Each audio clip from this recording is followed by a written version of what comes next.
Android P release, why this could be one of the most important upgrades to date. Biometrics updates in the new Android P OS will mean fingerprint readers, iris scanners, and facial recognition should get more in-app use. Google is updating its Android P mobile operating system ahead of its launch later this year, and it looks like biometrics is getting upgraded. Biometrics work across lots of devices right now, with facial recognition, fingerprint reading, and iris detection appearing in many smartphones. These extra layers of security not only make it easier to access a phone quickly but also allow for two-factor authentication, which is far more secure. Now it appears that Google is making the use of these security features more accessible to developers, meaning they can be used in apps more easily. Google announced that developers can start using the BiometricPrompt API to integrate authentication into their apps for Android P. Vishwath Mohan, security engineer at Google, commented, "Biometric authentication mechanisms are becoming increasingly popular, and it's easy to see why.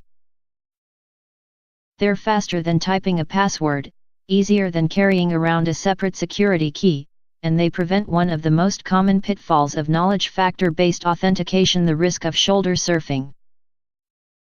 Current biometrics use two metrics of security called false accept rate, FAR, and false reject rate, FRR. Google wanted to add more security and so has included Spoof Accept Rate, SAR, and Imposter Accept Rate, IAR, to also measure how easily an attack can bypass a biometric authentication service. Mohan describes it. Spoofing refers to the use of a known good recording, e.g. replaying a voice recording or using a face or fingerprint picture, while imposter acceptance means a successful mimicking of another user's biometric, e.g. trying to sound or look like a target user.